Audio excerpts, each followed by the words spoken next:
Scene 1. Plan in analog. Marketing is really theater. It's like staging a performance.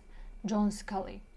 Steve Jobs has built a reputation in the digital world of bits and bytes, but he creates stories in a very old world tradition of pen and paper. His presentations are theatrical events intended to generate maximum publicity, buzz, and awe. They contain all of the elements of great plays or movies: conflict, resolution, villains, and heroes. And in line with all great movie directors, Jobs storyboards the plot before picking up a camera, i.e. opening the presentation software. It's marketing theater unlike any other. Jobs is closely involved in every detail of presentation, writing descriptive taglines, creating slides, practicing demos, and making sure the lighting is just right. Jobs takes nothing for granted. He does what most top presentations designers recommend. He starts on paper.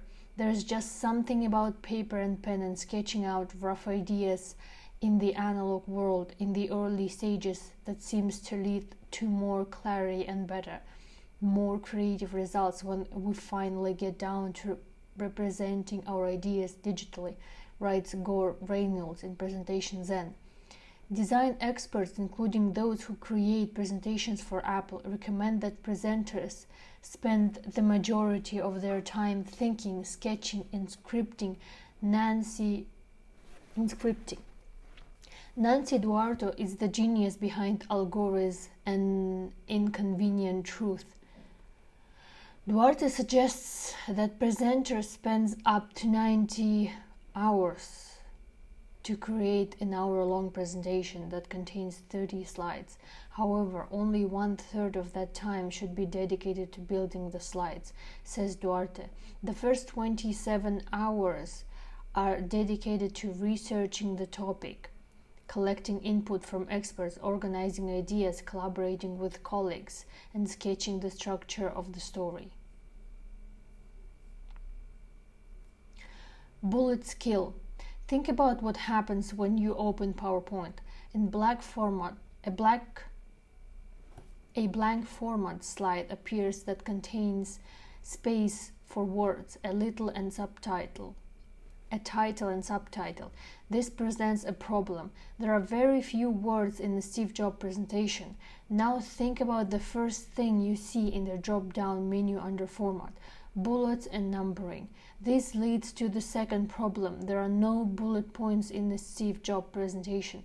The software itself forces you to create a template that represents the exact opposite of what you need to speak like Steve. In fact, as you will learn in later scenes, texts and bullets are the least effective way to deliver information intended to be recalled and acted upon. Save your bullet points for grocery lists. Visually engaging presentations will inspire your audience, and yes, they require a bit of work, especially in the planning phase.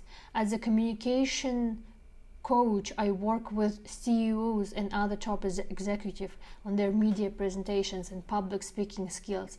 One of my clients, a startup entrepreneur, had spent 60 straight days in Bentonville, Arkansas to score an appointment with Walmart. His technology intrigued company executive who agreed to a beta test, a trial run.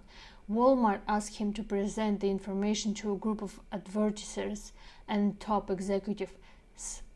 I met with my client over a period of days at the offices of the Silicon Valley venture capital firm that invested in his company. For the first day, we did nothing but sketch the story.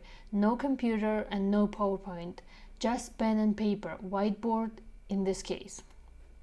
Eventually, we turned the sketches into slide ideas. We needed only 5 slides for a 15-minute presentation. Creating the slides didn't take as much time as developing the story. Once we wrote the narrative, designing the slides was easy. Remember, it's not the story, not the slides, that will capture the imagination of your audience. Remember, it's the story, not the slides, that will capture the imagination of your audience. The napkin tests. A picture is the most powerful method for conveying an idea. Instead of booting up your computer, take out a napkin. Some of the most successful business ideas have been sketched on the back of a napkin. One could argue that the napkin has been more important to the world of business ideas than PowerPoint. I used to think that napkin stories were just that, stories from the imagination of journalists. That is until I met Richard Tate, the founder of Cranium. I prepared him for an interview on CNBS. He told me that during a cross-country flight from New York to Seattle, he took out a small cocktail napkin and sketched the idea of a board game in which everyone had a chance to excel in at least one category, a game that would give everyone a chance to shine. Cranium became a worldwide sensation and was later purchased by Hasbro, the original concept. Cranium became a worldwide sensation and was later purchased by Hasbro. The original concept was simple enough to write on a tiny airline napkin. One of the most famous corporate napkin stories involves Southwest Airlines. A lawyer at the time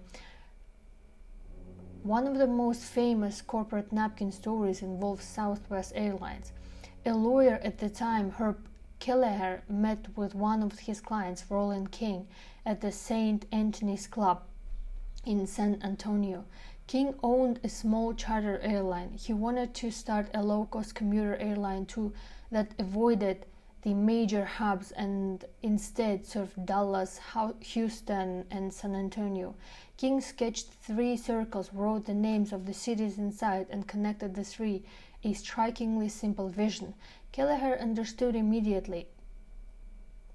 Kelleher signed on as legal counsel. He later became CEO, and the 2 men founded Southwest Airlines in 1967.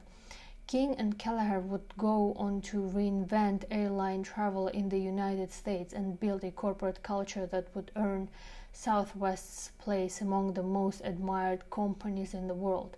Never underestimate the power of a vision so simple that it can fit on a napkin.